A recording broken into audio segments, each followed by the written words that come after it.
Hi, welcome back to the second part of Lesson 8, where we're going to be looking at exporting a map on screen to something that an end user can use. So putting it into a file like a PNG or a PDF so that anybody can use it and they don't have to be a QGIS user to view it. So what I'm going to do is go to Project, I'm going to go to New Print Layout. You don't need to enter a title, so I'm just going to click OK. And you'll see it brings us through to this screen here. We've got options here, so we could change any of our titles or anything, any of our spacings here if we wanted to. You can set up your own custom maps as well. I'm not going to go through that because it's not that useful to you right now. So we're going to stick with the default, which is this landscape map. And then I'm going to add my map first. So if we go up to add item, go to add map, and we can draw our map in. So you click and drag to add a map, and it's just going to say rendering map, and there we go, we've got a nice map of the Canadian states plus a bit of the United States, Central America and some other surrounding countries. So once we've got this, the next thing that we need to always have on our map is a legend. So you can draw it however you want, and I've probably drawn it far too small there. And you want to put this in some space which is unoccupied by your map. So I've gone and done that. And I'm just going to move myself because I'm in the way up to this top bit here. Okay, so I've got my legend, but it's looking pretty horrific at the moment. Okay, once I've added my legend, it obviously needs a little bit of work, so I'm just going to come in and I'm going to right click on where it says legend and then go to item properties. That'll bring up our item properties here. You can just click here as well, and we can go to legend items, and you can see we've got our polygon shape file and we've also got a Google satellite file. So we don't actually need the Google satellite because we don't have any symbology for it anyway. So what we can do is we can go to auto update, and then we can click on Google satellite and click remove, and that will remove that from our legend. Similarly, we can go to where it says can_ADM1, and we can go down to orange, which was all other items. Whenever you do anything categorize, it always creates an all other items option, and we can just remove that. And then finally, I'm just going to go into where it says item text. I did that just by double clicking on can_ADM1, and I'm just going to change this so it says Canadian administrative areas, and then just click OK. Okay, so you can now see that our legend's got a title. We don't need to write legend or anything like that. That's quite a high school thing to do. And then we can go to add item, and we're going to add a scale bar next. So add scale bar, I'm just going to add it next to our legend, and we see it's come up. Your default might be slightly different, but mine's come up to 1,000, 2,000 kilometers. If we click on it, it gives us more options. We can change our units here. So we might want nautical miles, for example. We could change the label, so it's NM. Generally, when we're doing this, we want it to fit in quite handy units. So we want it to be 0, 500, 1,000. But we can change this as well. We could change this just to 1,000, or we could change this to 100 units if we wanted. So I've done that, and because we've only got 2 divisions,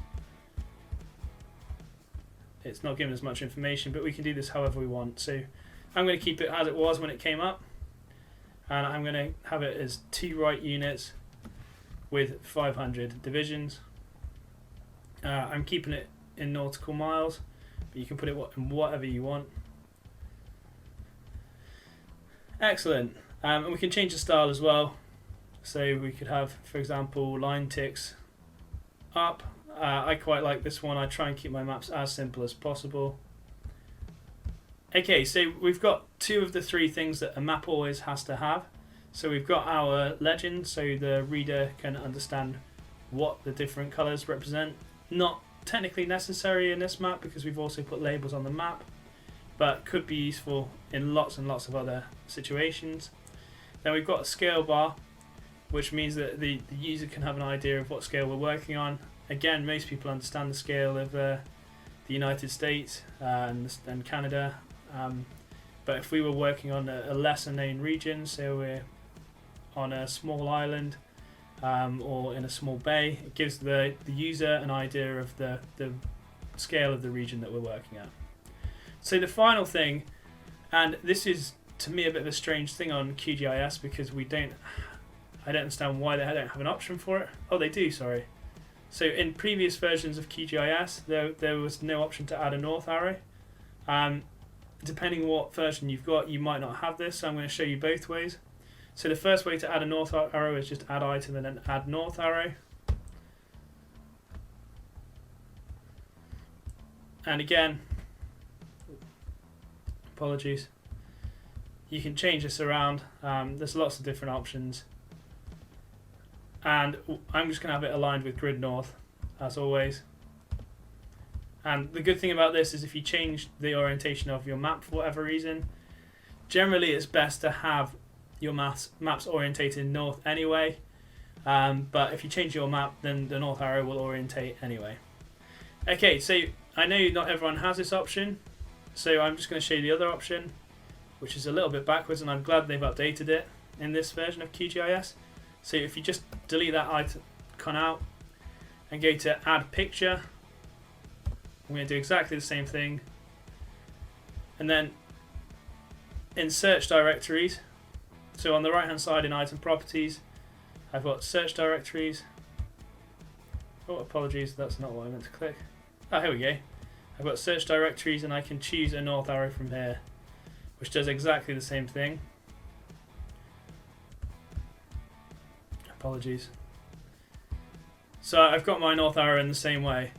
What I need to be aware of now though is that if I rotate my map, so we've got this map rotation, say I rotate it by 20 degrees,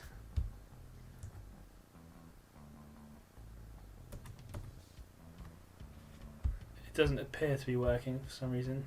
Oh yeah, here we go, it was just a bit slow.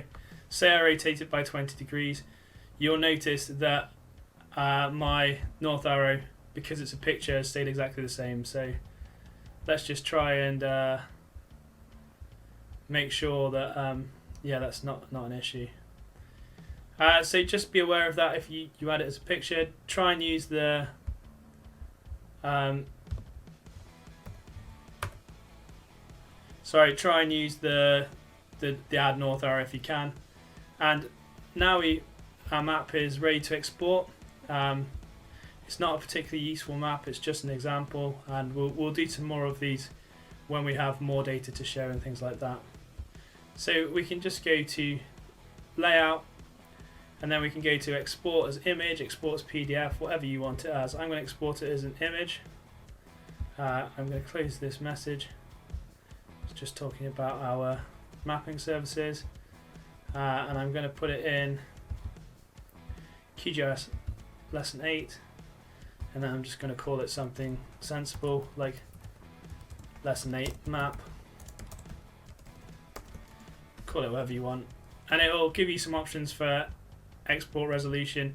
Generally we want to be exporting at least 300 dpi, especially for scientific publications. Click save, and with a bit of luck it'll give you a nice image. One thing that I've not mentioned is adding a title. And we can do that to our map. We can go up to add item and add title. However,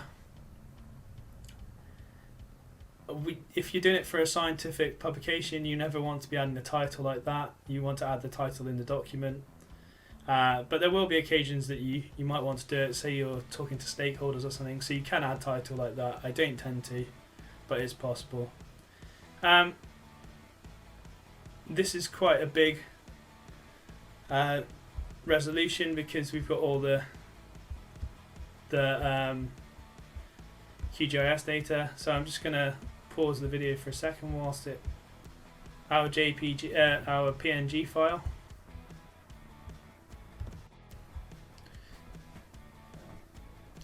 Okay, so that took a little while longer than normal for some reason, but if I go to my QGIS Lesson 8 file, I can see that I've now got a PNG file which I can just open and view, and because it's a PNG file I can send it to anybody, so you can see that's nice and easy for anyone to read. It's not the prettiest map. We could have done more things to make it look nicer, and I'll talk you through those in lessons further down the line. It was just to get you used to the fact that we are going to need to export to an end user at some point. Thank you for watching, and yeah, I'll talk to you soon.